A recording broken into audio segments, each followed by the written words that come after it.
G'day everyone and welcome to a late Tuesday night live edition of the Weekend Wrap, brought to you by Crowcast, of course.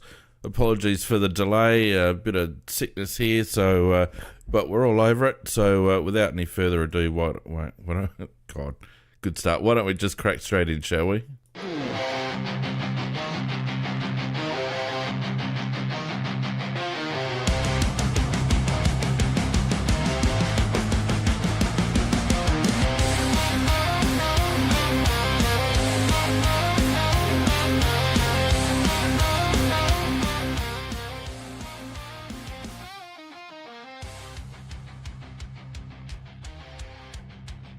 G'day everyone and welcome to our round 6 wrap. Bit late, but better late than never. Maka, what have you done with your video? God. Hello, gentlemen. It's nice. Yeah, I think I've been there twice, but because it disappeared on my screen, so I thought I've dropped out of Discord. So I went back into Discord. Do you want me to get rid of one? Log one out, would you? Okay. In Teams, for God's sake. But I'll tell you what, people listening, it's like having a bunch of kids, honestly, with this lot. Anyway, Brownie, nice to see you back, mate. Thank you. Glad to be back after 3 weeks sunning myself in Thailand. Yeah, how'd you go with the antibiotics? That'll sort everything out, did it? No, I did have some medical issues there, but they were cricket related. I did my back playing cricket. But, yeah, playing cricket. Apart from that, a clean bill of health. Yeah, absolutely. Oh, Macca, come on, mate. Macca, just log out of Teams and log back in. All right. You do that for me? Am I in? Huh? Why'd you log out of Discord? The issue is Teams. Can you log out of Teams and log back? Can you log out of Teams and log back in, please? Yeah, I can do that. Thank Christ. In the meantime, Big Man, nice to have you back as well.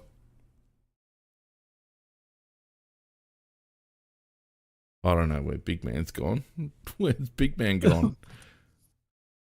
Big Man, what are you doing? Oh, am I not here now? Yeah, now you are. You are now. You were silent then. How you going? I was talking. Gee, it's going well, isn't it? It's the whole operation, mate. It's going really well. No, I'm good, thanks, mate. You know, obviously I haven't had a good Easter. It hasn't been as eventful as old mate Brownie the last few weeks, but it's good to have him back on the panel, of course. And good. Be keen to get stuck into it, even though I don't think we'll be keeping the DVD collection anytime soon of this game, mate. That was pretty ordinary watch on the weekend, but a win's a win. It was a bit ordinary. Now, Mackie, you've still got one logged into Teams. Can you log yourself out altogether, please, and then log back in? Oh, yeah, I'll disappear entirely. Thank God for that. Coming back is optional. Oh, my word. All right, look, while that's all getting sorted out, thanks to everyone who's joined us on Discord and on YouTube. Of course, a bit of a delayed start this week. My apologies for that. As you can hear from my voice, getting over a bit of a bug. So it wouldn't have been pretty if we'd have held it over the last 2 nights, but certainly tonight we should be all systems go. Now, Big Man... Well, Macca, I'm just going to kick Macca out because he's driving me crazy. Macca, get out.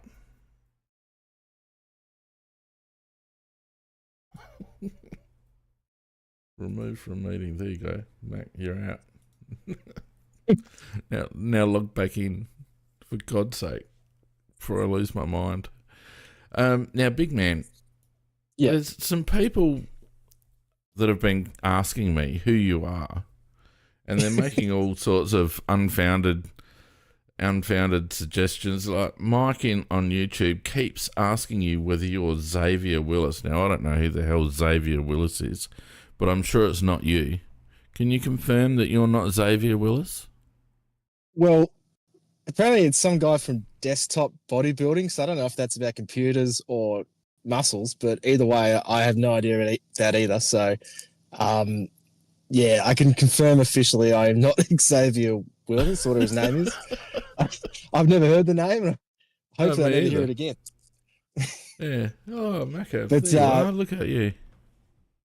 I appreciate his commitment to the cause. At least he's been asking for a while. So. Oh man, he's been smashing it. I'll tell you. Obviously a fan of who this Xavier character is, but yeah, it's not me. Yeah. Not you. Maybe I sound like him. I don't know. Yeah. No. Well, I like the mystery. So I think we should just keep the mystery going. To be honest with you. do. And Brownie, you're of course Brownie, aren't you? So there's no dramas there. Correct. Yeah. Now two of you went to the Mackie. You're fine. Just relax, man. Okay. So yeah, don't forget those people listening to us on YouTube maybe for the first time. It's not normally this much of a rabble, although maybe it is. Maybe it is. Maybe I'm just lying. But if you haven't yet and you'd like to join our Discord community, the links are in the description somewhere or on our socials. So get around that. And also, if you are listening on or watching on YouTube and you haven't yet subscribed and you like what you see, then hit us up with a subscribe and a like. That's always handy. And share the video around to your mates. It's always good to get more people involved. Now, I know it was a few days ago, but Brownie and BIGMAN, you both went to the game. Now, I've heard varying reports about the conditions. Brownie, what do you reckon about the conditions? Well, it was definitely windy, and the wind seemed to be, not consistently. In the first quarter, it seemed it was going the way the Crows were kicking, and then it sort of turned a bit towards the end of the quarter. It was a little bit, shifty all day, and the rain came for a while, but I didn't think the conditions completely correlated with the ball disposal, Right. especially from the Crows. So.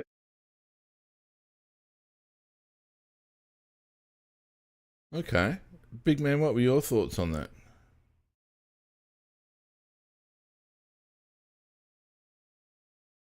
Okay. Hello, BIGMAN? Hello, BIGMAN? Nah, you're put yourself on mute, bro. Take yourself off mute. Oh my god! Sorry, my bad. Yeah. See, even look, you're supposed to be the one that can handle tech. If you go down on me as well, I'm going to shut this damn thing down right now and go back to bed. I had to cancel a call, and that apparently means I mute myself. So, so the question was about the game, right? Was it just about the question was about the conditions? Yeah, what your impression of the conditions were? Yeah, so look, I was at the game. It was incredibly swirly, so it was hard to tell exactly who it was favouring. It was generally favouring the southern end, but even then, I wouldn't say particularly by a lot. It was probably as nasty as terms of the wind that I've been to a game personally for a long, long time. So that game was never going to be a spectacle to watch.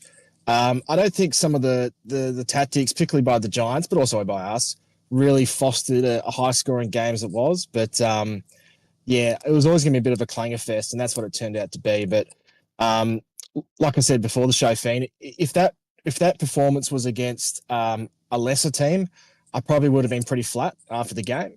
But because it was against the Giants, I think I'm pretty happy with it. Not only to get the 4 points, but to finally take down another contender, which probably haven't done yet this season. So I think that I'll just sort of ramble on, but I think that the lead up for the Giants wasn't ideal for them either. It was a bit like us against Geelong the week before. They had a 6-day break, flying in and out of Adelaide, coming off a really hot day previously. So I think they were always going to struggle a bit. And I guess it was sort of calmer for us because we were obviously affected by the weather against us by the preparation leading to the Geelong game, which I think felt like one that got away, and maybe that was because of the scheduling. So I think this evens it up, and I think we're at 4-2. I think that's about right. Right, well, and that's the end of the wrap for this weekend. Thanks, big man, for wrapping all that up, and we'll see you next week. Summed up the whole thing, didn't I? Sorry about that. Oh, Sorry, Mac. I'll leave. Did I leave anything for you to say, Macca, or? Oh yeah, look. Personally, I was quite pleased that the conditions were as they were, because we've been guilty of in the last all of our matches so far that we score pretty well, but we also allow the opposition to score. This was a situation where it wasn't going to be beautiful, pretty football. It was going to be one that showed whether you've got character and whether you've got determination and whether you've got the guts to and inside you to really fight it out to the last bit. And what I did like, I mean, we did get a 17-point advantage up at quarter time. And then after the last 3 quarters, there's only one more point different in between the scores and not many of them between us. It was just a fight. And what I did like about it was that we fought equally much as they did. And I've always had a great respect for GWS in that regard. So I thought well done by the boys. Yeah, look, I think in those conditions, all you do is just take the win, don't you? It's not going to be pretty. It's not... I guess at the beginning of the week, before we knew what the conditions were going to be like, I suppose I viewed it as a real test of where we were. But after you get to a game like that and it's low scoring and it's a bit dour, and our endeavour and attack on the ball and all that sort of stuff has never really been questioned. So that was never in doubt. So I think in terms of being able to benchmark ourselves, I think the jury's still out. Don't you reckon, Brownie?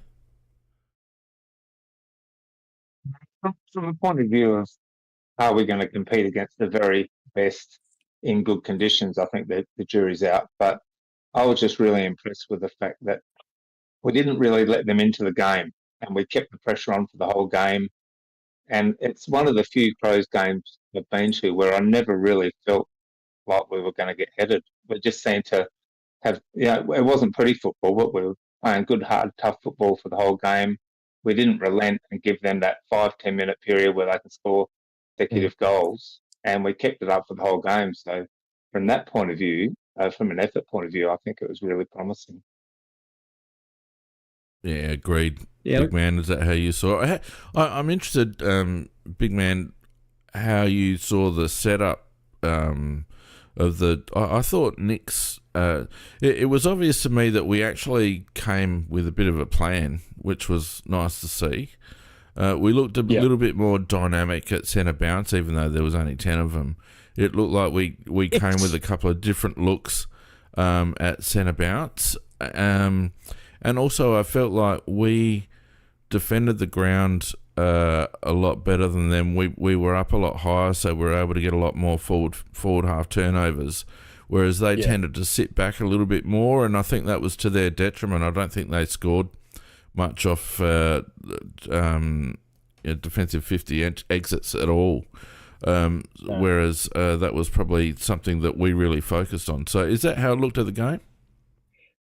Yeah, I think that's a pretty good summary. I would have, ideally in an ideal world, I would have loved for our offensive game to be a bit sharper, but the conditions didn't really allow for that. And obviously that played a bit into the hands of guys like Sam Taylor, and the ball just seemed to end up in his hands a lot. But look, they played a very defensive style game, a very risk-free style of game, and that in combination with the fact that hitting targets in general was just so difficult, it made it pretty easy for our defenders to set up and have a lot of time to provide coverage, even for the midfielders as well. And it never looked like we were overly exposed with one-on-ones or extra numbers, in their forward line. It seemed like we pretty much always had it under control.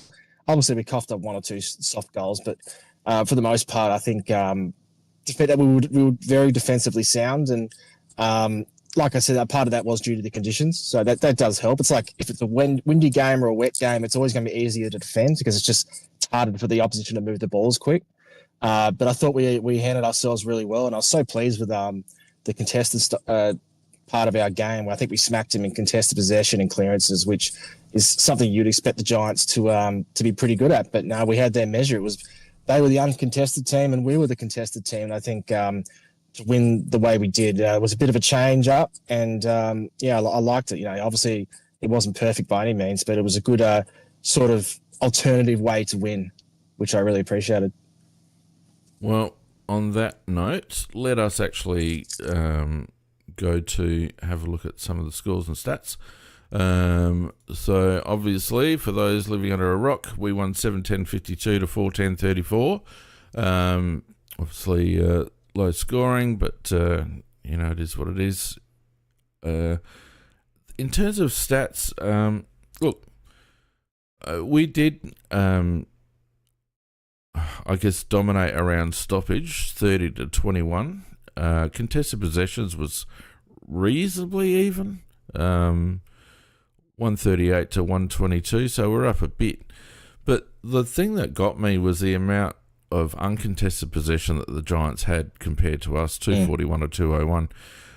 A lot of the stats that were actually posted were in line with the season averages for the respective sides. So it's not as if there was anything outlandish in terms of, like, there wasn't much aside from the fact that I don't think Kingsley actually adapted to the conditions with his tactics, and it's all about territory when you're playing conditions like that. And I felt like by defending higher up the ground, we didn't allow them to get good field position very often. They were always having to end a forward 50 following a bit of a disposal chain, and whereas we didn't have to transition so much because we were coming in from sort of the wing or whatever rather than deep in defence. And I think that really cost them in the end. No, I agree. And I think that, their halfbacks, particularly Whitfield and Lockie Ash, they would have had a stack of disposals. But it was only a handful of occasions where I actually felt threatened by those players and the way they moved the ball.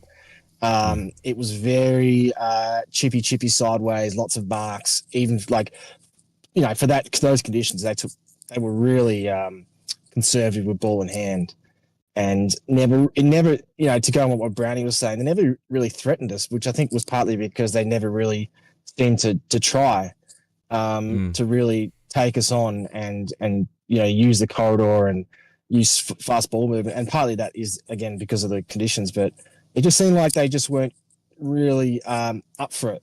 They just weren't as switched on as we've seen in previous weeks, and obviously we were able to handle whatever they did throw at us pretty well. So I don't think we got the best version of the Giants by any means, but I don't think they got the best version of us either. So I'm not too concerned about that. Yeah, I think you also got to give us credit. Sorry, mate, but you got to give us credit for that. That they're not seeing the best version of the GWS. I think we had a plan, which was to basically allow them virtually a lot of access in our forward half once they had the ball, rather than putting a lot of pressure. That we sort of dropped back and got to a point where we were sort of clogging up the entry into the forward line rather than actually trying to cut them off straight away. And that's why there was they were always chipping around trying to find an angle to get into there because they didn't have a clear passage. Because GWS, when they are on fire, they use the ball very, very well and very quickly and cut right through you. And I think I've got to give Nick some credit. I think that his plan was to prevent that, to allow them to have the ball there, but to go backwards and forward looking for it. But as long as we did the right thing and had players back to stop that. And I think that's why it was such a low-scoring game. Yep. Obviously, they had Hogan out. I actually thought the one that hurt them more, Brownie, was probably Caniglio. I think they needed a bit more at ground level, and I'm not quite sure why he was he omitted or was he injured? I'm not quite sure, but he tends to play quite well. Yeah, he tends to play quite well against us, and I felt like they could have done a lot more with him. Hogan, I think, would have struggled the same as the rest of the tall players with the conditions. Is that how you saw it, Jeff? Yeah, I think Hogan, he might have clamped the mark, but he wouldn't have been, that dominant player that, has 4 or 5 shots on goal. And again, with that, like you were talking about, their big struggle was getting the ball forward of centre. It was really hard for them to find targets in the back half. We were just letting them go, and really pushing back, and they didn't really have an answer. And I don't know whether if Hogan was there, he would have helped a lot. I think someone like Coniglio, who can use the ball well, would have been handy. But I do think, the game plan. I think it was a genuine game plan that stood up. And you're right. I don't think Kingsley had a plan B either. So Nix, you'd probably give Nix the points in the coaching department for this game for sure. Yeah, And except for the weird sub. Yeah. Yeah. I'll chuck in Brent Daniels. Brent Daniels was another player that would have been really handy for them in that game. I think he has a pretty good record against us too.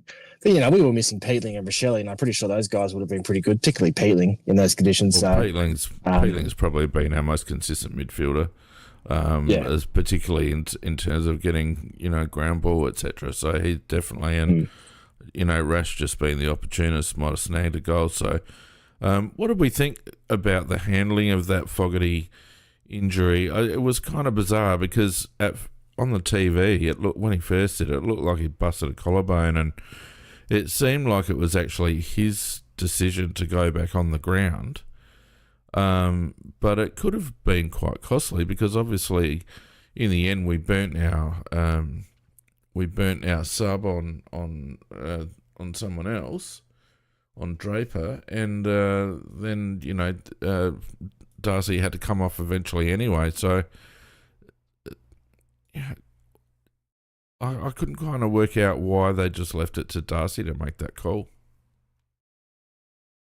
Well, we presume they did, Fane. I don't know whether they did or whether they didn't, but or whether that was an agreed thing. But certainly the way the cameras showed it on when you're looking at the telecast, it did appear to be Fogg's decision, because they did a bit of treatment on him, and I don't know whether they gave him an injection or anything like that. We didn't get to see anything like that. But I thought he's definitely out for the game, and then I got a shock of my life when he went back on again, which I don't think was really wise because he wasn't really needed under these conditions. Yeah, I agree. It seemed weird to me, big man. Yeah, he wasn't playing particularly well. I think he was getting pretty well held by Buckley, and he was able to find much space and get many meters on his opponent. So he wasn't having a particularly big influence as it was, and then obviously got injured. And it wasn't really a day for tools in general. So I would have just bit the bullet and subbed him off. And look, it wasn't like Sid was going gangbusters either, but at least he wasn't injured. So it was a strange one. It's not the first time I've had a strange substitution, to be honest. But it didn't cost us. It wasn't Tom Lynch down in Launceston, but No. yeah, it wasn't great either. Yeah, at least he had his gear on. I don't know. Subbing Sid, unless there was a problem, like on a day like that, and yeah, he wasn't having a great game, wasn't having a huge game, but he's just this type of bloke that'll get you a hard ball and create a bit of separation and create something out of nothing. So I don't know. It's a bit weird. But like aside from that, I thought Nix and the coaching box coached all right. I thought it felt like, as I said, at centre bounce, they'd worked on a few things. O'Brien was a little bit more dynamic with his tap work, which was interesting. So, but again, Briggs isn't the greatest of Ruckman. So it'll be interesting to see what happens. And he's a great matchup for Rob. Like, he's the perfect guy for Rob because he's one of the few guys that Rob is taller than, and also he doesn't jump. Briggs. No, so he's just trying to outmuscle him. Yeah, it's like as I said a few weeks ago, it's guys like Briggs, Nankervis. These guys are great matchups for Rob. It's the super tall ones or the leapers that have him in trouble. To be fair, Rob had a good game in general. I know he had that awful turnover, but at least he took some intercept marks, which was really important. So I've always said that when Rob's taken his marks, his pack marks and stuff, he's a much better player for it because he doesn't really offer a whole lot otherwise. And it used to be his one wood actually was his marking, but obviously that's deserted him for much of the last couple of years. So yeah, look, it was definitely that an one wood improvement. out of bounds a fair bit these days. Yeah, well, that's the thing. I know Nixie was standing up for him and said last week was his first bad game, and I don't know if that's quite accurate. I think he's probably had a couple of pretty ordinary ones this year, but it was the perfect game for him to respond. He's got a much a tougher game against Darcy, who has a bit more height on him, but Darcy is underdone, so he's gettable. So he has to take advantage of that because he's going to be a lot fitter than Darcy is right now. Because I think it's a very good point you raised there because, like, the guy he stood there that played this week was a chicken feed for him because it's the blokes like Witts back and with those big long arms that because Rob can't jump up and they just lean over him and just tap it wherever they like. But Darcy's not a leaper either. So you raise a very good point there, big man, and you always do, that this is the type of guy that he can go. Very kind. I'm a bit of a fan of Big Man. I think he goes all right. Right. I'm enjoying this. Relax. Yeah, and look, I think Darcy is. It's not that kind of podcast, Macca. No. We'll hate each other's guts. Oh, sorry. I'll just sharpen up on him. But no, I think against Darcy in particular, I'm not saying he'll beat him, but I think he can at least neutralise him, and then it's going to have to be who's better at ground level to get the ball, I reckon. Brownie. How do you see it, Frank? Well, I don't see it. I don't want to talk too much about Fremantle just yet, but I mean, sometimes I have to wonder about a bloke that seems to perform at his best when he gets a kick up the arse, and was reported that Nix and O'Brien had a fairly honest conversation during the week, and it's like, mate, you're in the leadership group. You've got access to all the information, all the analysis, all the tapes, all the rest of it. You're not a dumb bloke. You should be able to see what you're doing right and wrong. Why does it take a rocket from the coach to get you to play up? And let's be honest, we're all excited about the fact that he played all right. He only played to an acceptable standard. It's not as if he dominated and won Ruckman of the Year. He just played to an acceptable standard. Yeah. I think this is not just a player thing, but a team thing, is that if you need a G up from the coach or the media or whatever to get up for the next game, and that's what you need to perform, it says to me that when you do revert to the mean, it's that you're just not that good, if that makes sense. Because the best players and the best teams don't need that. They go out each week and they perform. You're allowed a bad one from time to time, of course. Well, I think maybe comfortable. But I would say it's also about this. I would also say it's a talent. It's also an ability thing. I don't think he has the ability to be a dominant ruckman week to week. No, I agree. I agree with that. Brownie, think that he has benefited from being the number one ruckman without really any sort of competition for the last 5 years at Adelaide. Yeah, without doubt. And again, to your point about you shouldn't have to be revved up to improve your performance. The difference this week was clearly his intent was he had more intent to get back and try and mark. So I know he only 100%. Took 4 marks, but he also got his hands on balls that otherwise someone else could have marked and got them to ground.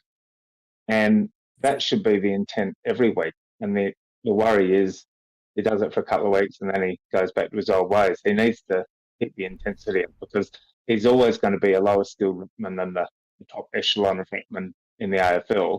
The only way he's going to break even is work rate and effort. So hopefully we see that week in, week out from now on. For me, Well, like my Rob's biggest- So I was going to say Fair Rob's enough. the Ruck equivalent of Port Adelaide in that, when he's being fired up and he's got everything, he's against the wall and he's getting criticised, he will lift for a week, and then when there's less pressure and there's less, argy-bargy and all that stuff leading into the game, he reverts back to the mean. And that's a bit like how Port Adelaide are as a team. They get themselves up for certain games, but their baseline is just not quite up to the level. And yeah, partly that is because he is not being challenged from within and from below. And hopefully that's changing now that McAndrew's playing some pretty solid SANFL footy. But I still think that I don't expect McAndrew to play this year, to be honest, unless Rob gets injured.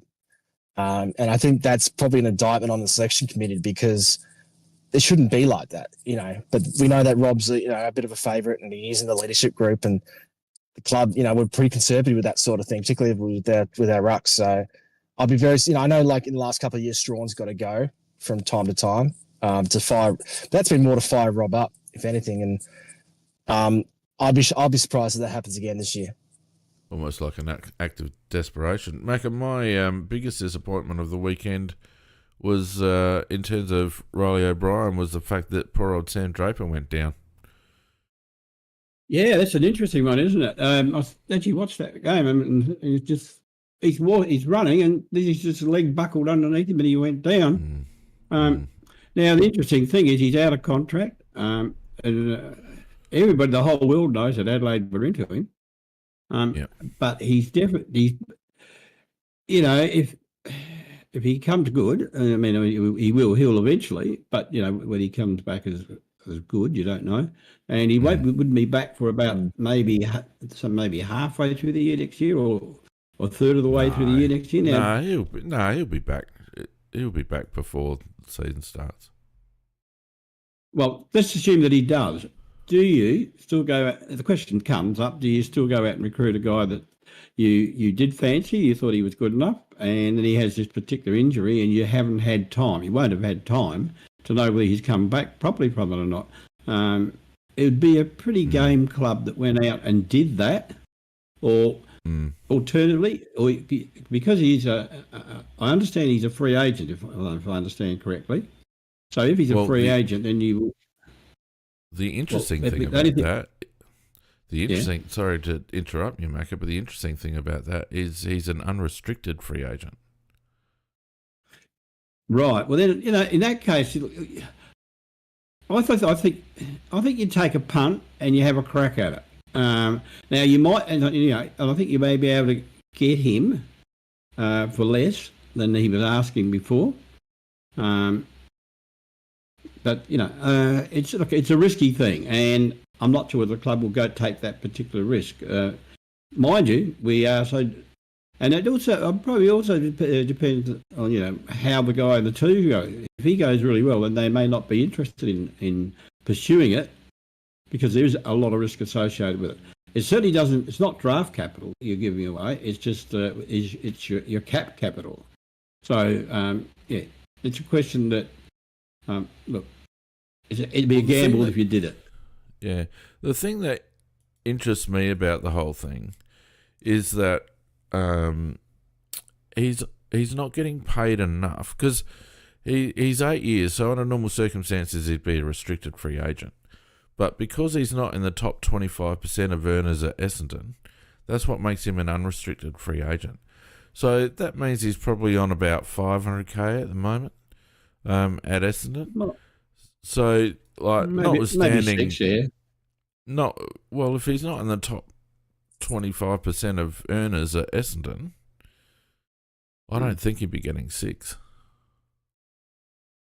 Okay, well, let's say that. Okay, we'll go along with your 5. So on that. So on that basis, Essendon have painted themselves into a bit of a corner here because they're going to have to give, if they want to keep him, they're going to have to give him a substantial increase in salary because Adelaide have got enough to be able to throw a bit of coin at him. Probably, maybe 650, 700. Bearing in mind that the CBA goes up and all that sort of stuff going forward, like next year, I think. And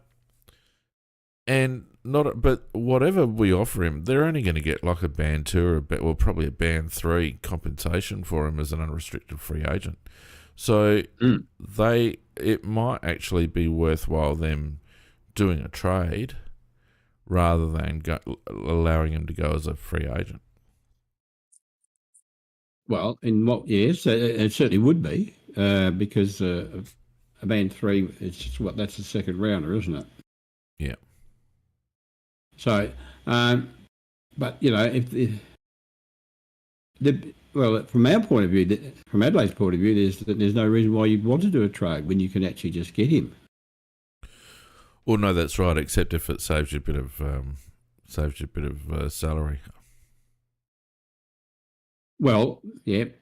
Look, I think that Essendon might be prepared to pay him a little bit more than he's worth because their reserve ruckman went down with an ACL the week before. Well, that's the thing too. That like they've got Goldstein and that's it. So it's going to be, because to be perfectly frank with you, I would really like a duo of Draper and Thilthorpe as our ruck forwards. I think that would be really dynamic. It offers good flexibility. My personal view is that Draper's ruck work is underrated, and he's unfashionable. But I think he'd be a really good foil for Riley. What do you reckon, Brownie?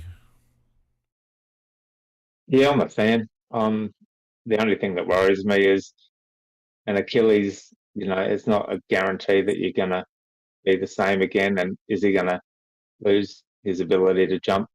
Yeah. That's the biggest risk. And I think of all people to have an Achilles, a ruckman would be the last one you want.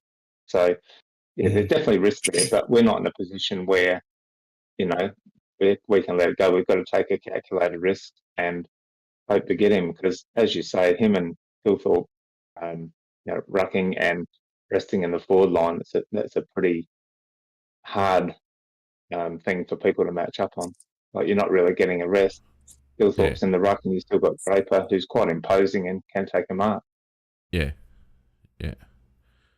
Big man, would you, considering he's unrestricted, would you take the punt on the basis that it's just costing us a list spot? Look, I was probably on the no side before the injury, and I realised that we're not exactly going busters for quality ruckman on our list. But I will say this: look, he actually played a couple of really good games before the injury, so he was starting to hit some really good form. And I was thinking to myself, well, he's actually pretty good. But also the talk is that he is committing to Essendon, so I don't know if we'll have to worry about it for much longer anyway. I don't know. Well, we'll see. I mean, you hear different things. John Ralph said like 2 months ago almost that it was done, and it wasn't. But so you never know quite for sure. But that's the talk anyway. But let's assume that he is up for grabs. I'm with Brownie. I think that Achilles injury, that's hard for midfielders and small forwards to come back from, let alone a 200+ centimeter, 100 kilo ruckman, who obviously is their biggest thing is leaping. It's at ball ups and throw-ins and all that stuff, and all that things require power through your legs and everything to leap, and it just seems like an injury that would be the worst thing for a ruckman to get, basically. I'm not saying he can't come back from it because obviously these days modern medicine and physio and recovery and all that stuff is much more advanced than it used to be. But it's one of those ones where you're banking a lot, and I know it's just money, it's not draft picks, but that's still money that could be put elsewhere. Sometimes I think you just got to be careful not to spend just for the sake of it. Although I do realise that it is an area we need to address our ruck depth, but I just think we could go with alternatives, particularly now given the injury. But like I said, I did think he actually was playing some pretty good footy. I'll give him that. Well, at the risk of getting too much in the weeds about this one, the appeal for me for Draper was always that he was going to be relatively inexpensive and not cost us any capital in terms of trade. I'm certainly with you with regards to the risk now, but there's not a lot of other alternatives on the market that aren't going to require us to overpay for a ruckman. and we've got some long-term contracts on the books now, and we've got a few players that we probably want to lock up a bit more as well. And what worries me is that because we haven't got a younger ruckman coming through, we're going to have to pay, to get a quality ruckman in. And there's no doubt that we need one. We will find it very difficult to win a premiership with a below average ruckman, in my opinion. We just That's a fair lose comment. too much around the ground. So we have to do something. Look, and I will say this: we've got draft picks. We've got a lot of draft picks this year in the third round. I think we've got 3, plus a couple of fourths. So if we were to go looking for a young ruck who's not getting a game at another club, we do have some picks that we could probably just chuck their way and not lose too much, because obviously you don't want to be giving up a first round draft pick for a ruckman. No. So I'd be looking around the league. I know Max Heath had a good game for Sandringham in the VFL a couple of days ago. He's someone who can't get a gig right now. They've St Kilda have got like 4 ruckmen on their list. They've got Ron Marshall, Alex Dodson. They're trying to get Tom de Koning. So a guy like Max Heath, you could look at Max Ramsden, who's probably more of a forward, but he can ruck. Henry Smith, these guys at other clubs, they're not going to cost much to get. So, I agree that just having McAndrew on the list is not enough, as well as Rob. But I'd probably rather, you get for half the salary and, a throwaway third round draft pick, which really isn't that important in the scheme of things. I'd be more willing to do that than probably land on Draper. That's just my opinion, though. Yeah, but the thing is, you're not going to get away with it with a half a salary, because you're going to have to attract someone, mate.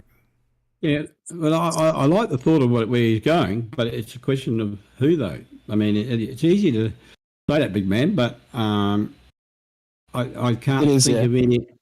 I mean, you got to find that player in the other clubs that is just lingering, and I can't think of one offhand. Well, they're around. I mean, we did it with Source Jacobs. That was such a good show we did, because he couldn't get a game at the time, or much of a game at the time for Carlton. And I think there are clubs out there like Geelong have like 3 or 4 ruckmen on their list. As I said, St Kilda's another one.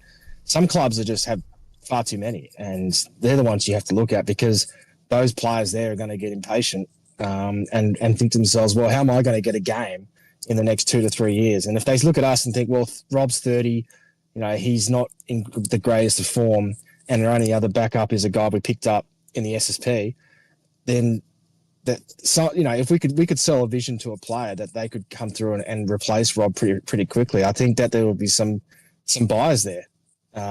It's not a guarantee, but I think that it's absolutely worth exploring, because I think unless we are willing to draft a young ruckman, we haven't done it in the last few years, even though there have been some options, then this is the next best alternative. And there are going to be players out there. Now, whether they want to move it to state back to Adelaide is another question, but I think we absolutely should have a look at other clubs.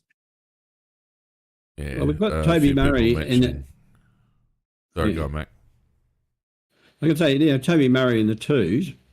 There was talk at one stage that he was going to be groomed as the heir apparent, but I haven't seen the Sample Tide play. Is he playing as a ruckman in the Sample?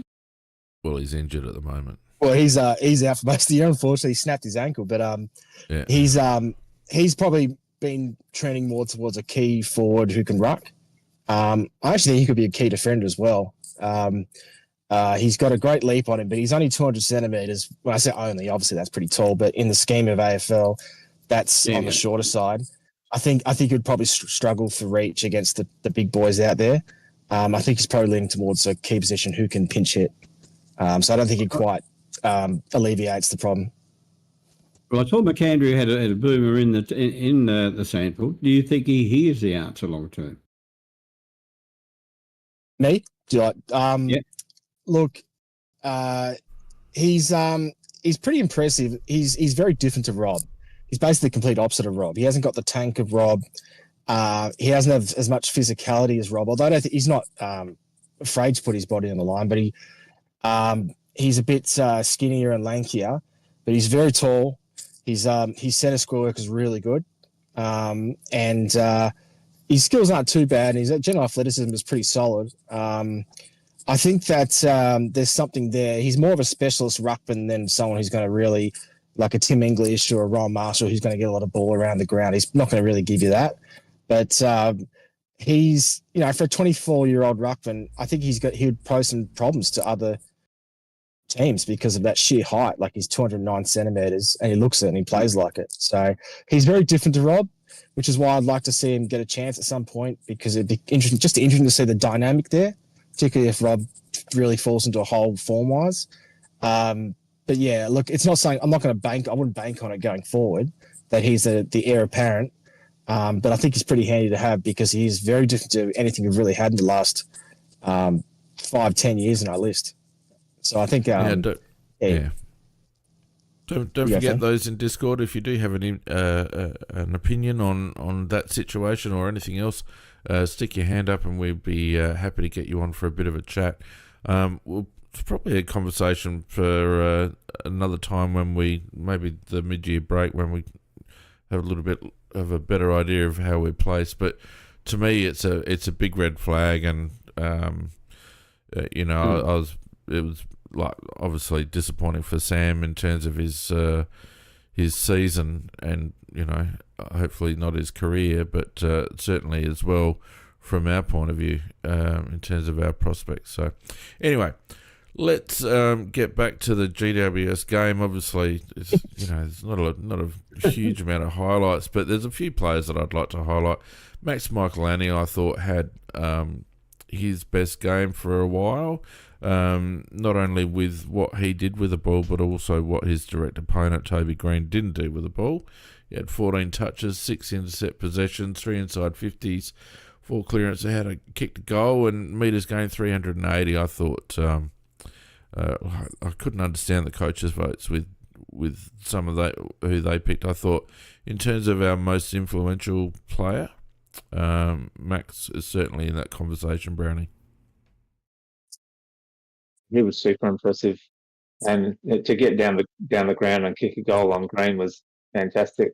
Because Green didn't get a goal, did he? He scores? No, he didn't. No. Yeah, and he only had one real genuine chance. That was pretty simple, but he didn't get it clean. But I thought Michelani was all over him, and he was also not afraid to be a bit physical. He had a bit of mongrel in him as well, which was good because he's not a big lad. He was giving as good as he got. So a few really good intercept marks around the ground. He's just developing week on week, and so much of a Ben Hart clone. I reckon it's not funny, but I reckon he's got a lot of upside. Toby Green only had 13 touches for the game, 8 kicks, 5 handballs. He was rated on Wheelio as -0.4, so he was the third lowest rating player on the ground. The only lower was Cardman for GWS and Sid for us, who got subbed off. So just a fantastic performance from Max in my opinion. Yeah, and Toby Green has had...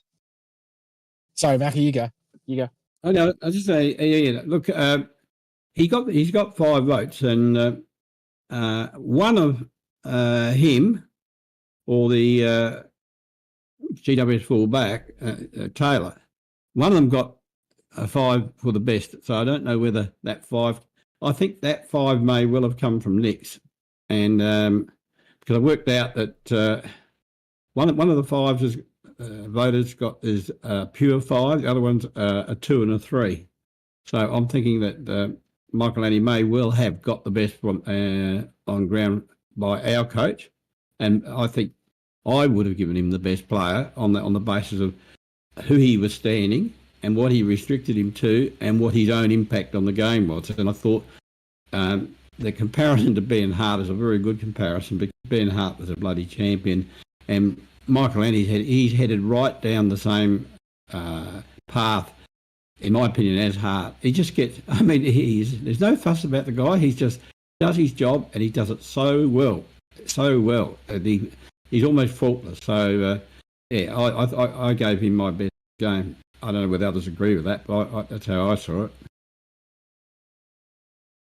Big man. He's nastier than you think, Max. He's got a little nasty side to him. You don't see too much, but he's a real competitor, and that's what you need if you're going to play like sort of as a lockdown defender. You want to be that niggler and that really annoying player to play against. And Toby Green's had he's been in pretty good form, Toby, and he's had some big games against us in the past. I'm pretty sure last year too, him and Max played on each other, and Max got the better of him. And I'm pretty sure Green didn't have an altercation after the game last year. Like he wouldn't shake his hand or something happened.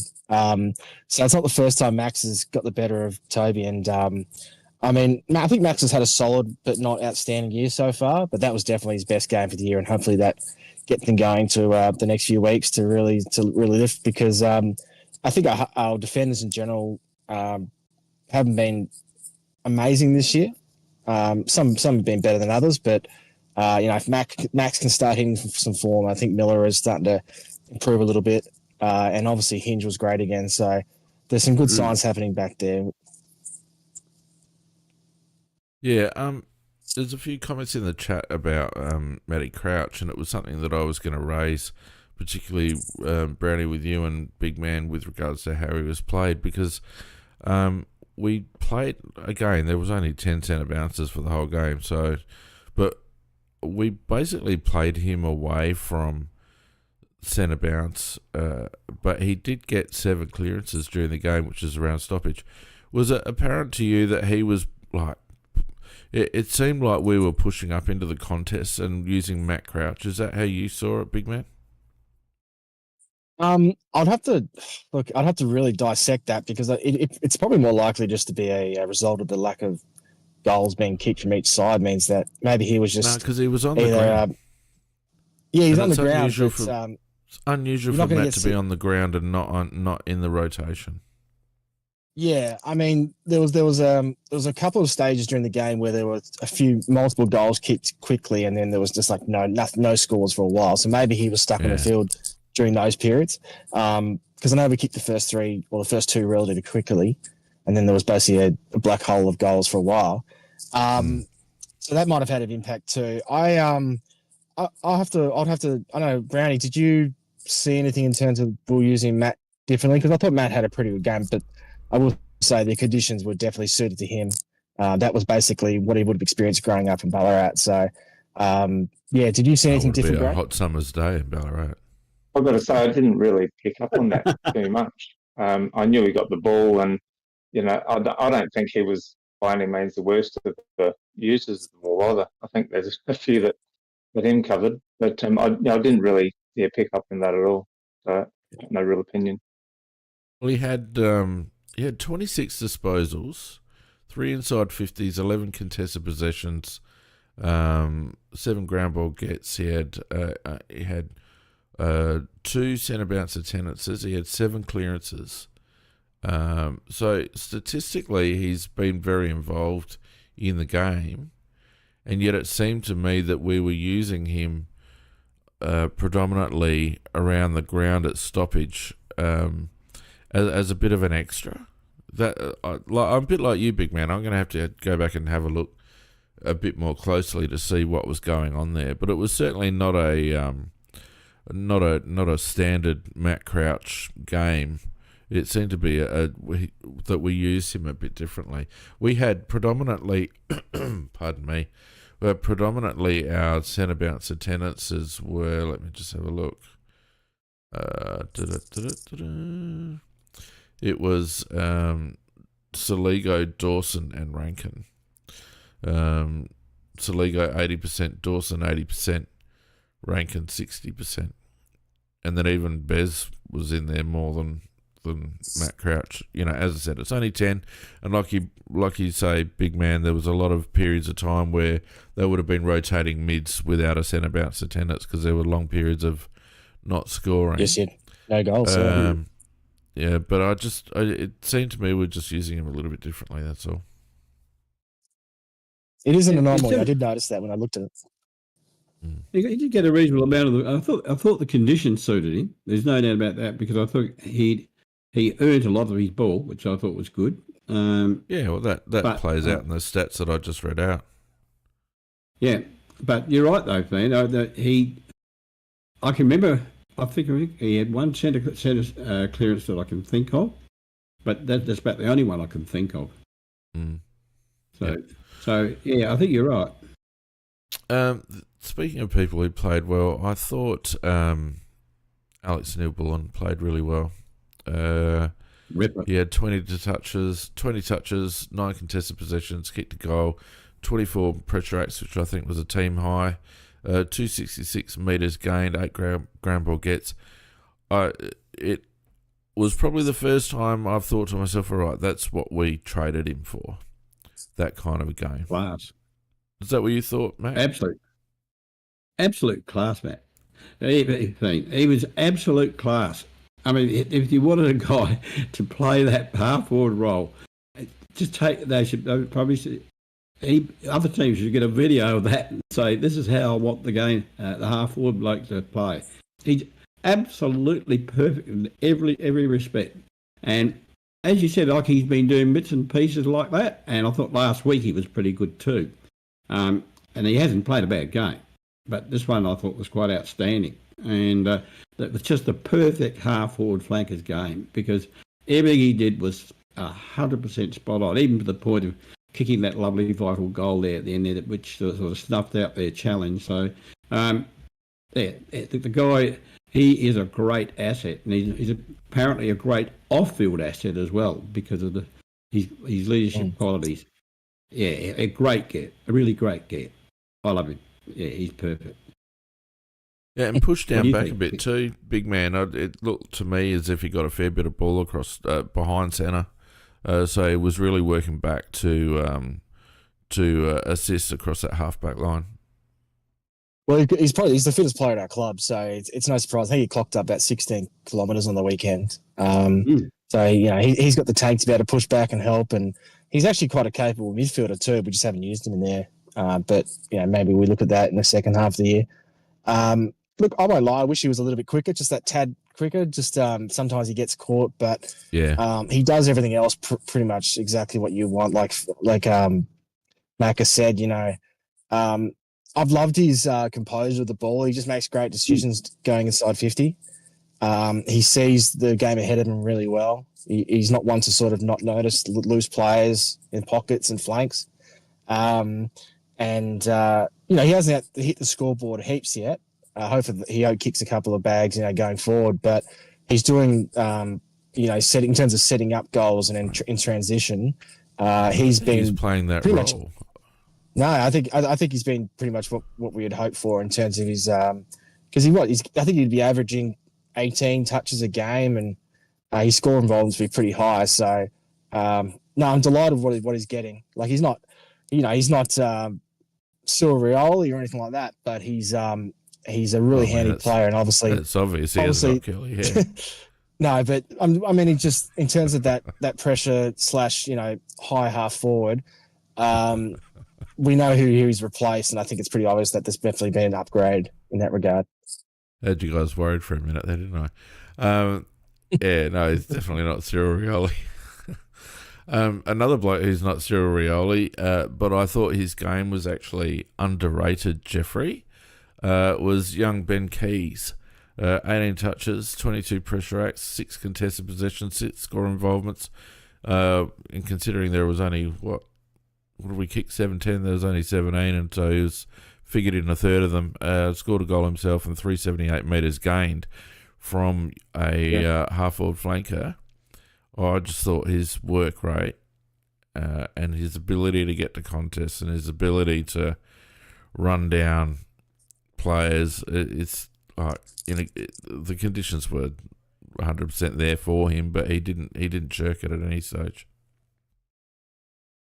I think that's what you kind of do expect from Ben Keays now, though. He's basically now that reliable player that he works up and down the ground.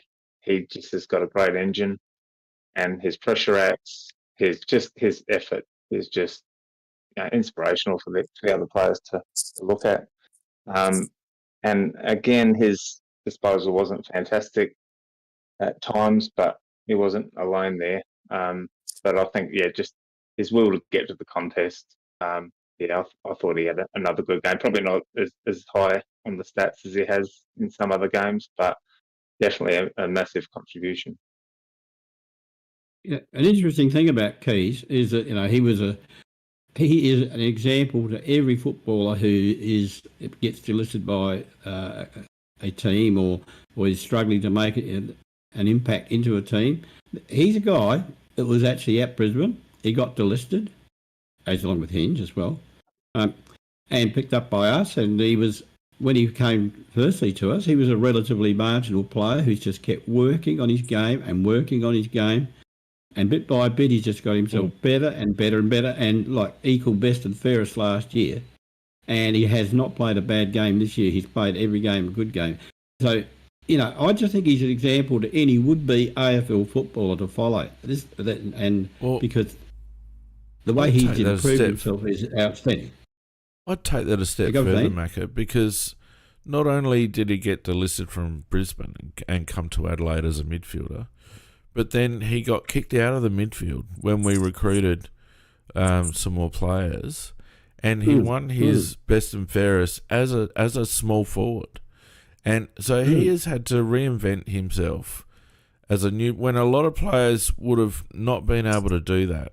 And to me, that's probably the most admirable thing of the lot, is that he's basically a different player now. We don't play him in the middle at all. We don't use him to tag. We don't play him in the middle at all. And yet he has been able to regroup a second time in his career, basically, and become one of the most effective, defensive forwards in the game. And calling him defensive forward is a bit of a furphy because he kicks goals as well.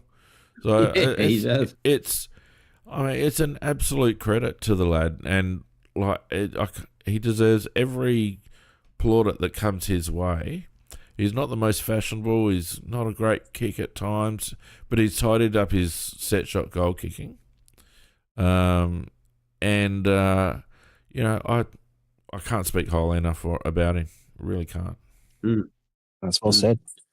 I'll just throw this out there, because speaking of best and fairest, and obviously Keays would be up there this year, I reckon, as well. Who do we think would actually be leading the BNF as it stands after 6 rounds? Well, probably Dawson, I think, probably. We don't. Why are you giving us questions without notice like that? Well, I just think it's interesting because you've been away. You won't show your face on the freaking video, and then you start throwing questions around. Who's hosting this goddamn show? Well, Xavier Wills too, apparently. But no, look, I just think it's curious because I think he'd be right up there again. And obviously we've had better players this year, but. I think Dawson seems like the obvious choice because he's obviously he's had a good season, and I think he's the highest in the coaches' votes. But just think about how good Thilthorpe's been, and Keays has been. Rankin's obviously had a pretty good season as well so far. So it's just I'm just curious as if anyone thinks it'd be anyone else other than Dawson, because I think Keays would be a real shock at the moment. I don't want to throw a spanner in the works, Brownie, but I reckon this is Geordie's worst start to a season since he's been with us. He's had a couple of really good games, but the last couple, it's like he's swapped legs with Riley O'Brien. He's just lost his. That's brutal. Him and Rankin were both horrible on the weekend, but I think that's an aberration for Rankin. Dawson seems to have the occasional run where he just doesn't seem to be dropping the ball correctly. Whether that was, I know Mark Rashudo was saying the wind was impacting the ball drop on that, and that's probably a massive thing. But getting back to BIGMAN's point about the best and fairest this year, I think the biggest difference this year is I'd say Keays would be up there and Dawson would be up there, but it's been such an even effort across the board this year that there aren't too many that are sticking above the pack. It's been real, and that's been the best thing about the Crows this year. It's been a much more even effort for a much more balanced list, I think. That's a really good point. Even blokes like James Peatley now be getting a few votes, I reckon. A slow start while he's getting involved, but the last 2 or 3 weeks have been really good from him before his little holiday. It's an interesting question, big man, and thanks for posing it. No, I thought, I'm interested to see what the chat thought as well. Like I'm sure they have opinions. It's funny how like care what early in the chat says. It's a good point Brownie makes too. Like there's a lot of guys that are putting their hand up and having really good seasons. Like Neil Bullen, we're just talking about. He's another one. Peatling, like you mentioned. I think Mitch Hinge has had a really good season, apart from maybe the Geelong game where he was a bit off. But Rochelle started the season so well. Riley Thorthorpe, Rochelle before his injury. So look, yeah, I think there's a lot of players. Look, even Tex has had a bloody good season so far as well. And it's interesting. We're the only team with not 2 but 3 players in the top 15 of the Coleman as well, which shows that the 3-headed monster at the moment is working, irrespective of maybe not so much against GWS. Would you, if Darcy doesn't come up? Oh no, we'll talk about that in a little minute. Let's finish off this bloody game before we get going. We're drifting because there's not a lot of highlights to talk about in the game. It was just a big slog, but I think we just finished it off there. My final thoughts was a win's a win, and it's a good one to get against a contender, and it's going to be maybe a bit more of a litmus test away against Freo next week. Mac, what do you think? Yeah, look, I think your summary of the game was good and a good way to finish it. Look, and it was a slog.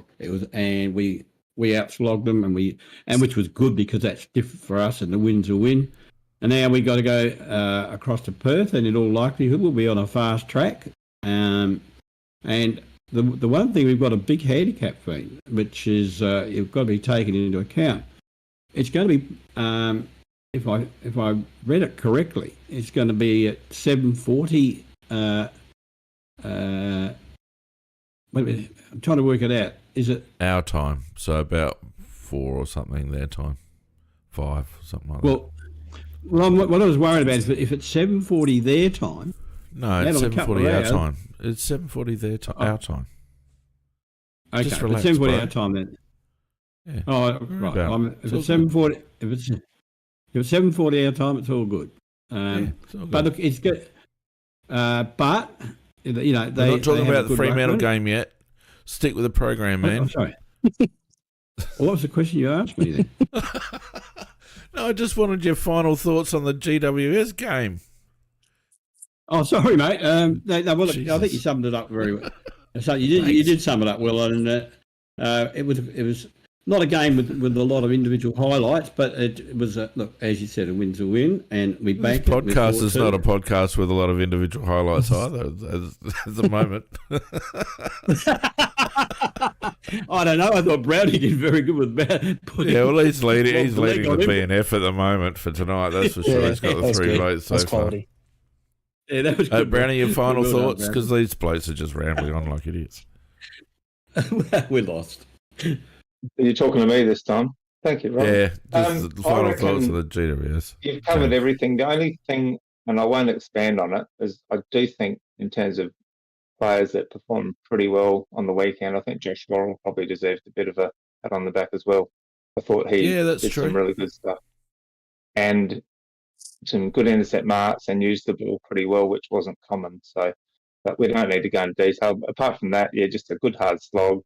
And that was probably the most enjoyable win from a spectator point of view, because I wasn't actually crapping myself that they were going to come back. I felt pretty comfortable the whole day.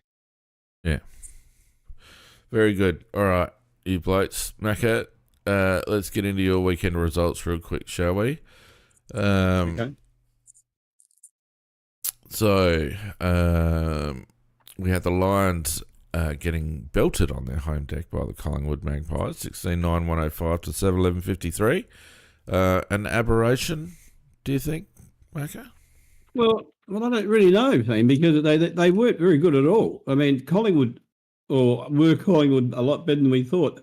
Dacos, I thought, played the game of the season, or one of the best games I've ever seen, because he was so heavily tagged, and yet the guy just kept. He's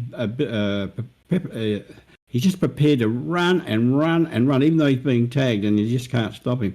But I didn't actually like the way that Brisbane played at all, or am I underrating Collingwood? Put it this way, Collingwood were far too good. 5-day break. Yeah. We didn't play very well after a 5-day break either. Maybe it was just that. They look Who cooked. knows? Well, I think we can put it down to that then, because they were no match, and that is a surprise. And they'd be a game or two behind in terms of their preparation as well. Yeah. Anyway, all right. Carlton giving North a bit of a touch up, 24-9, 153 to 11-5, 71. Back to the North evolved. If I'll tell you what, if Clarkson can't turn them into at least a competitive side by the end of the season, he's in a bit of strife, I reckon.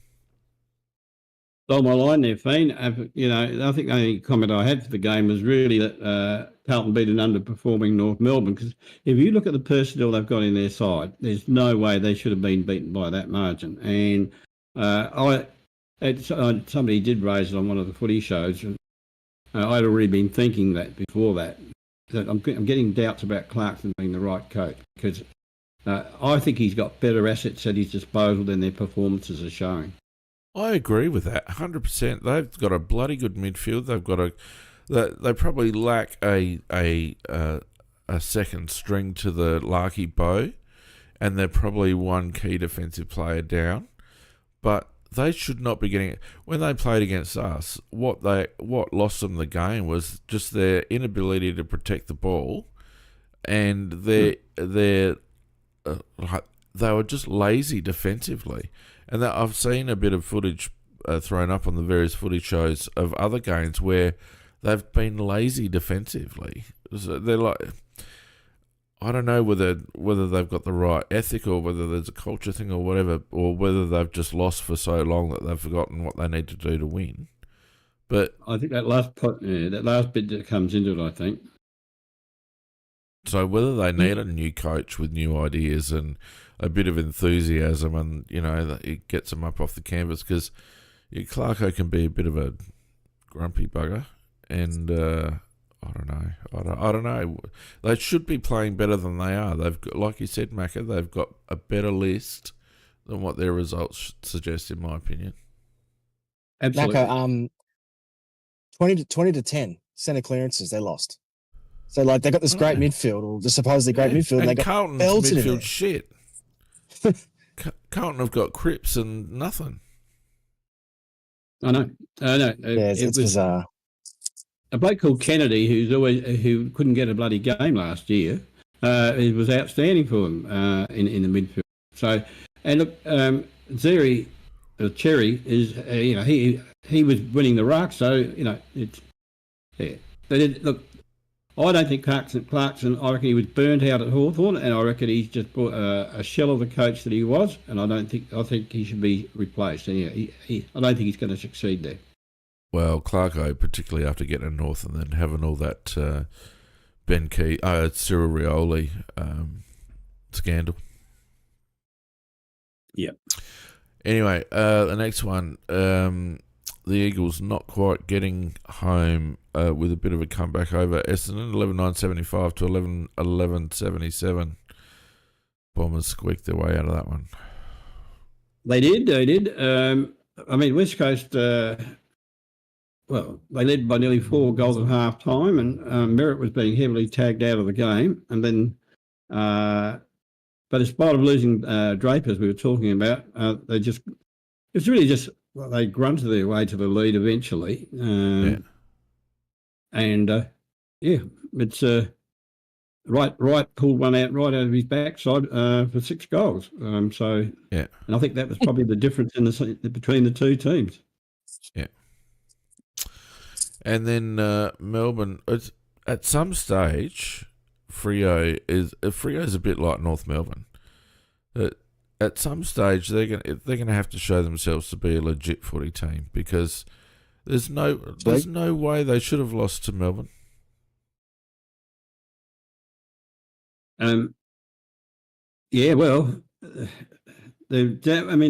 Max Gawn, I thought he turned the clock back and played a real ripper of a game. Cozzy Pickett getting 6 goals, and Petty, who we were interested once, who had been playing pretty ordinary, went up forward and kicked 4.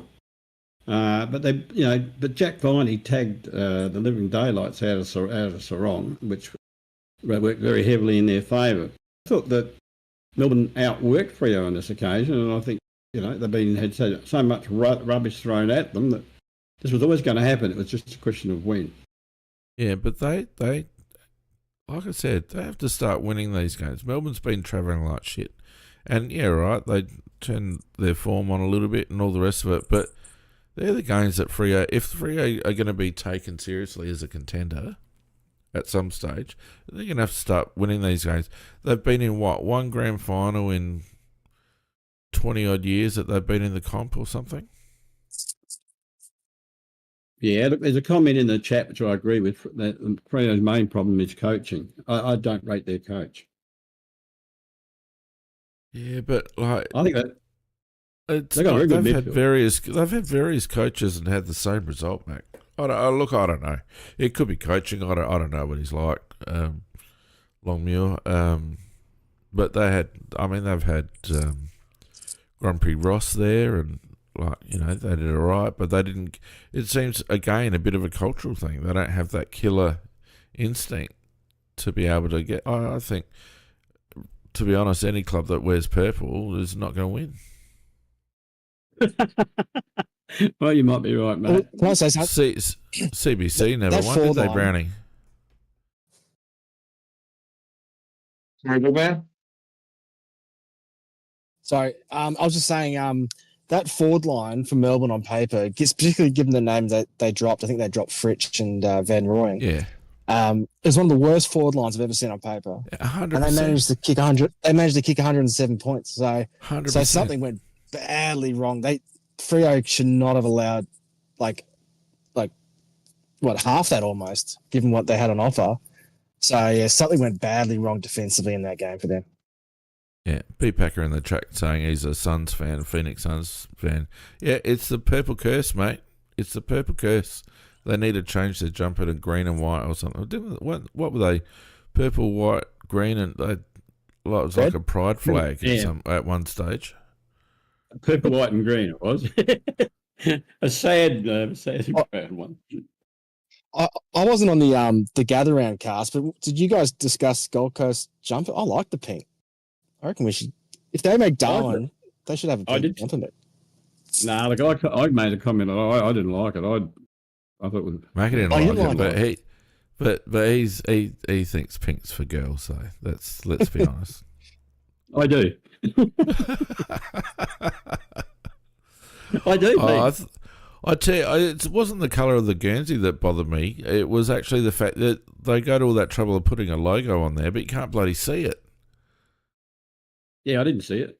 It's weird. It's very strange. Anyway, let's move on. Richmond, speaking of the Suns, this is the Suns going back to their ways, maybe. Who knows? Richmond getting up 12-8-80 to 9-15-69. I guess the Suns have been up for a while, but you don't want too many of those if you want to contend. Well, Hardwick, he's on record that he stated it many times, he hates Marvel Stadium. I reckon he hates it even more now. So that one.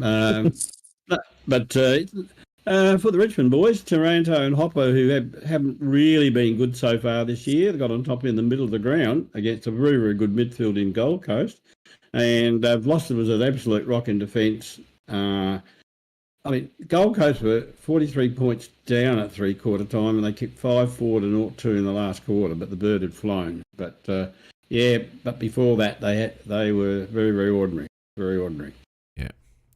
Then bloody Port beating Sydney. I don't know. I can't put a form line through either of these sides. 13-7-85, 10-17, 77, 27 scoring shots to 20.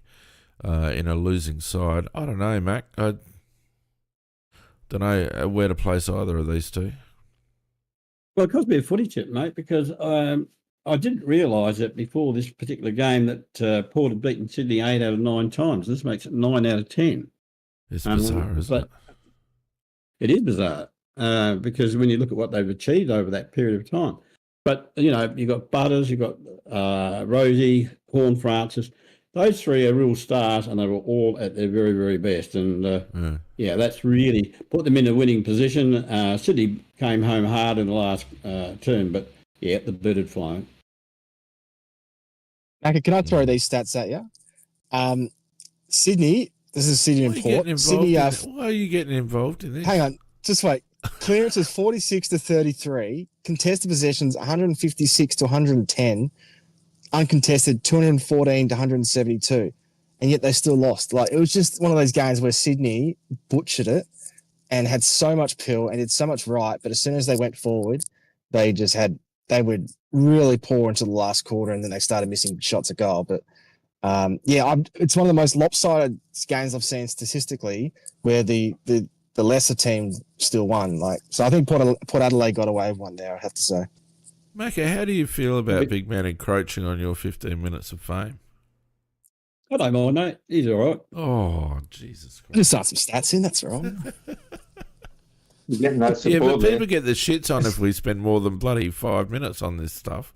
So if you start waffling on every bloody game, then we're going to be here for 2 hours. We can do you and Macca can do a separate AFL roundup thing if you want. only 2 to go. Right. Bulldogs 18-19, 127. St Kilda 8-8, 56. It's St Kilda's form was up and down and like a yo-yo as well. Yeah, well, the Bulldogs slaughtered them, actually, 71 points. I mean, that's a slaughtering. And Bonapelli returned, and a star is a star. The guy kept the first up. He was absolute champion. He had a great game. Yeah. And he great support from Liberatory and Sanders, and that's it. Yeah, Liberatory played pretty well. And the Monday game was a cracker, I thought. 12-14, 86 to 11-13, 79. Cats getting up. Hawks burning a couple of chances late in front of goal that they should have nailed. It was a good watch. I reckon you couldn't actually get a more different styles, 2 different styles of game way to play in the one game.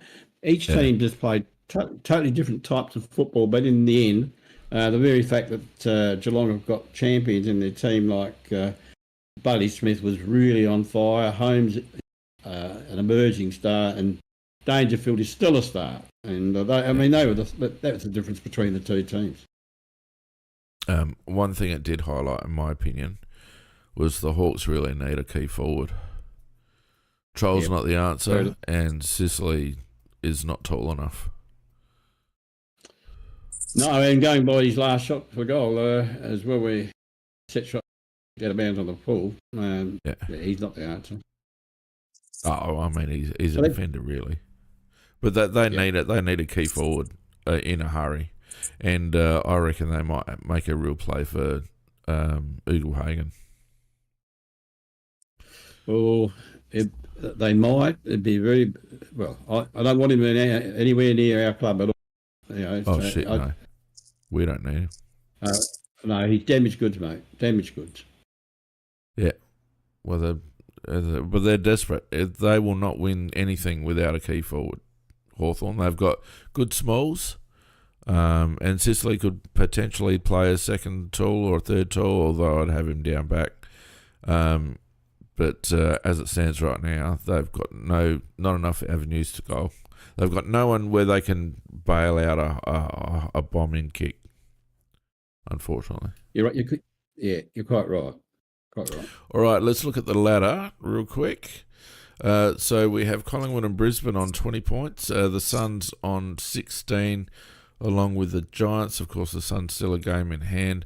And Adelaide and Geelong just out of the top 4, along with Hawthorn also on 16 points. The Bulldogs in the 8 on 12 points. And then we've got out of the 8 on 12 points, Freo, Port, Essendon, St Kilda, Carlton and Sydney, along with Richmond. Who would have thought Richmond had 2 wins on the board after 6 rounds? North Melbourne on 4, Melbourne on 4, West Coast yet to open the account.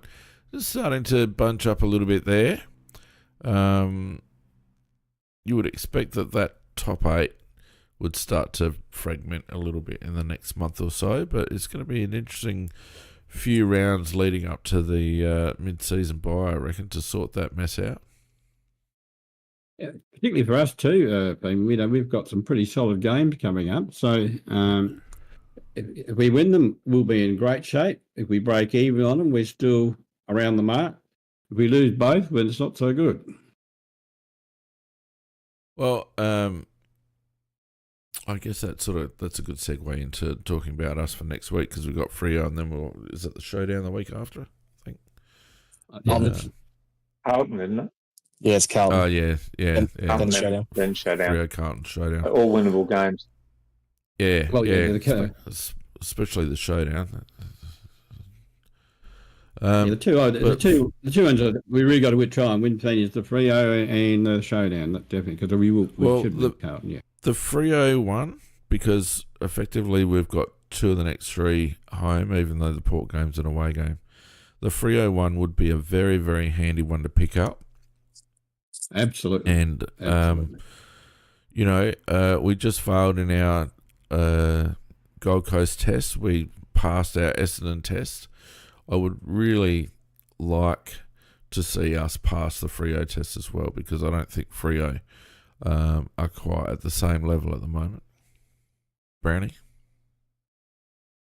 Yeah, I think if you line up our game against Gold Coast, who I think are contenders, and Freo, like you said, the problem with Freo is their best is very good, but they're a bit schizo and they go missing. So if we get their very best, we're going to have to play our absolute best to beat them. But I think I'm pretty confident if we can just keep that energy up and that pressure up. I think if we're ever going to beat them, this is the year. We're a lot more balanced this year. We've got a killer forward line. We've just got to make sure we don't let goals the other way, and I think we're a big chance.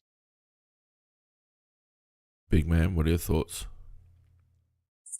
Oh, look, definitely if this game was at Adelaide Oval, I'd be pretty confident, because I don't think Freo are going that well. But they're a much different team when they got the crowd behind them over there. So, it's going to be a really tough game. I think generally when the Crows are contending, they pull a really good away win out.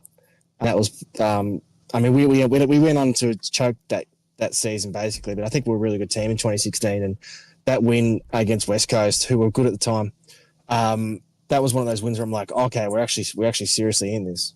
We haven't really had one of those wins for a while, it feels like. So it'd be an amazing scout.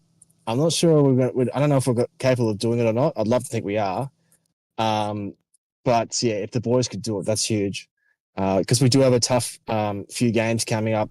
The Carlton game's probably the easiest, but even they're starting to hit form now. So I know they've had a few easy kills, but when Carlton are up and about, they're a much different outfit. And then we've got an away showdown, which is never easy, and then Collingwood, the MCG, who we always play well against but never beat. So if we could get a scalp this week, that'd be such a big deal. But yeah, like I said, they're much harder team to play over in Perth. Matt?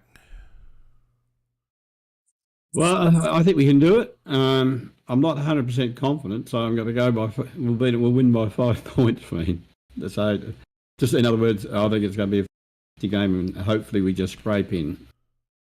So, I saw there was an injury report put up today, but I didn't actually get a chance. Before he got injured, so if he can pick up where he left off, we're going to be missing a tool. But I think, maybe that might be the ground where it might actually suit us to go a bit smaller. I don't know. I think this is a massive chance for us to win. I'm probably more bullish about us winning this game than I have been for quite a while. I just think we're probably getting Freo at the right time. Well, we better get on Freo then, because you're never right. Big man, can we win? Can we win? We can. Will we? I'm just going to err on the side of no, just because away wins against decent opposition are so tough. And we saw that against Gold Coast, and we put up a really good showing that day. So I came away from that game actually feeling quite buoyant, despite the fact we lost and I was pissed off at the umpires. I'm just look. First things first. Let's hope it's better than last year's effort against Freo in Perth, because that was horrible. Yeah. I think that might have been next to the Hawthorn game and the Richmond loss at home. I was going to say Absolutely one of the worst. Yeah, absolutely one of the worst performances we put out. So we're in much better frame of mind now, I must admit. So I don't see that repeating itself. But yeah, look, I'm just going to put it like, I just think this is one of those games that's going to be really tough to win. So I'm trying to be a realist here. I'd love for us to win, but I'm tipping Freo by 2 or 3 goals, I think. I think it'd be hard, just a tight loss. Wow. I don't think Freo anywhere near Gold Coast in terms of providing a test. I think a bit will depend on, if Fog doesn't come up, a bit will depend on how fresh Tex is in terms of avenues to goal. If Ratch comes in, that'll be a bit of a bonus. Obviously, Peatland comes in probably for Berry, I would imagine, just a straight in and out. I can't see any other unforced changes unless maybe you wanted to give Sid a bit of a rest, Mac, and give someone like Billy Dowling a bit of a run. Look, I'd be all for that. I just think that the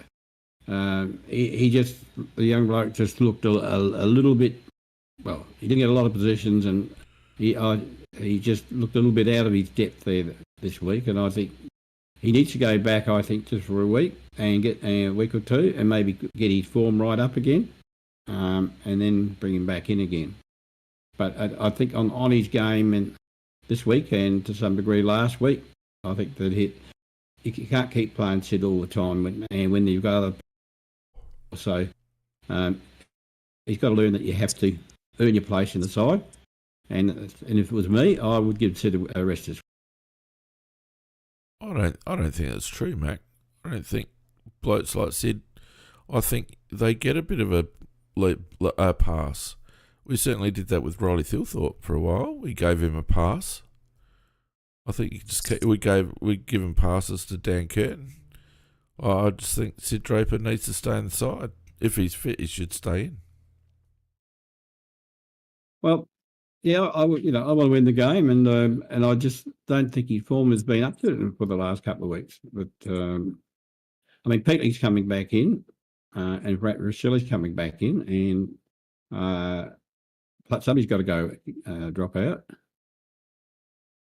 True. Brownie?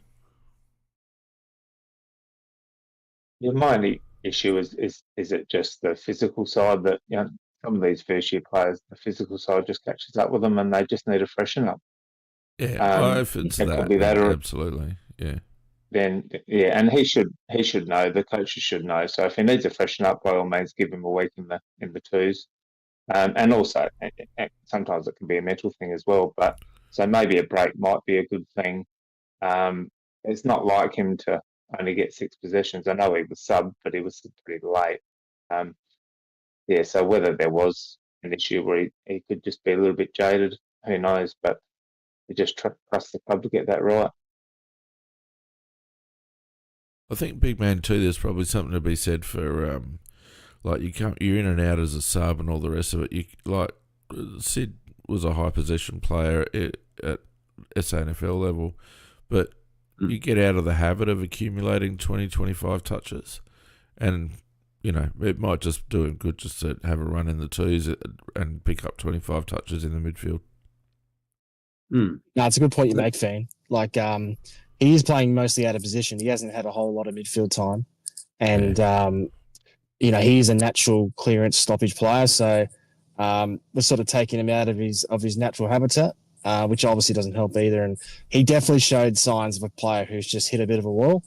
But you can get that energy in back, but I think the best way to do that is either, a bit of a rest or get his confidence up, playing him in the guts in the SANFL. Let him dominate a game there, and you'd be surprised how much better they come back when they come back into the AFL team. So I'm not against dropping him to the SANFL for a few weeks, and see how he goes there, and then bring him back as soon as he finds form. So look, I was at training today, and he was in the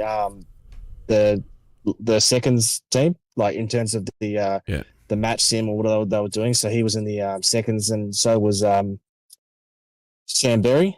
So if that's an indication, it's not always is, because Scholl was in the ones last week at training and he didn't get to make the cut. So you never quite know.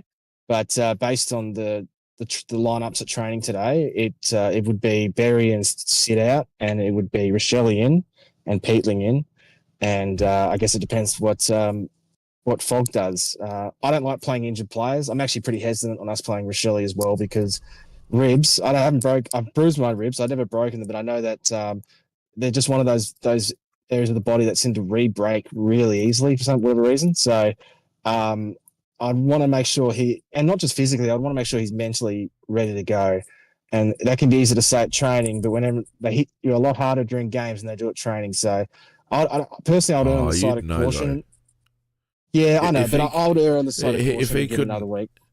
If he can take tackle bags, and then he's all right to go, because ribs, like bruised ribs, are often worse. But like ribs, you'll feel it if there's anything left. Yeah, feel it. But it's also just like, does he feel if he's going to back into a pack? You know, the poor guy, got criticised last year for not going back at the flight, and then he cops one from Sherry in the back anyway. So, look, is that going to be in his mind? Well, he's a professional footballer, mate. But they're humans at the end of the day. You can't help that sometimes. They're not humans. They're professional AFL footballers. No, but I mean, he's going to have that. He's going to have that regardless of whether he plays this week or next week. His first week back, he's going to be in that situation where he's going to have to put the body in, and he's going to have to brace up. It's up to him. If he thinks he's obviously he's in our best team, and we're missing him right now. So I'd love for him to play this week. But if he's not 100%, I don't want him to play. Fogg, the same. I think he could. I don't think we need to use him if he's not feeling 100%, because injured players rarely perform to their best, and they can be a liability sometimes. So I know Fogg's an important player, and I know Rochelle's important, but if they're playing, they better be 100% or close to it. They're saying, Brownie, beware the injured player. Maybe in cricket. In cricket, yeah. Yeah, I don't know. What do they do with Dowling at training, big man? Was he involved? Because I actually think he'd be handy on a big open ground like Optus. Yeah, so it's an interesting one. I could see him potentially getting a gig if Fogg doesn't play, because then Curtin would probably play forward, and there would be a spare wing there. So him would probably go there, coming, and then maybe Nank goes on there a little bit, but. If Fogg does play, I probably think he wouldn't quite make it unless there's another change they want to make. But I'm pretty sure it's just those two. So if Fogg goes out, I think he's absolutely a chance. But if he doesn't, because he was in the yellow team, fly him over. They might fly him over. I wouldn't be surprised. They might name Fogg and then fly him over as an emergency. I think that'd be smart. Yeah. Okay. All right. Well, look, gentlemen. Let's just quickly do the bloody housekeeping, for God's sakes. People with their bloody tipping. Hang on. Well, do you know how many I got in tipping? Do you want to know? How many? Have a guess. Have a guess. 4. No. 4. I got freaking 1. I got 7 feet. Yeah, well, I mean, we're not... 1. Even I was surprised when I just looked at the thing. I was like, oh, shit. That was 1 more than I expected. That was actually 1 making concerted choices. Like, that wasn't a just pick the away sides. That was making actual decisions about who I wanted to play. So I've been running a podcast trying to pass myself off as a bloody someone who knows anything about football, and the evidence suggests that statistics suggest that I know jack shit. Well, you surprised when you said you got 1 feet. Yeah, well, the other surprise is that Matty Crow's been usurped from the top of the table. Michael S. Misco is on 41 points. Matty Crow and Jordan along with Callum on 39 with J-Mac as well. I've seen J-Mac in the chat lately. Come on, J-Mac. Ben on 37 along with Munjit and Danny and a couple of other people. So I'm like, forget about it. I'm on 28. People on 41. That's 13. That's a round and a half. I'm out of it. Yeah, not much point. Look, I think it doesn't really matter now. If they just either pick all on the left hand side or pick all on the right hand side. It's save time. This is why I don't go on a tipping, because I'm always out by about round 7. It's like, that's it. I'm done. Never mind. All right. Well, as you might be able to tell, my voice is just about cooked. So sound a bit go. Yeah. So I think we might. Scoot. Where's Scoot, Vardy? Mac, where's Scoot? You know Scoot, don't you? Yeah.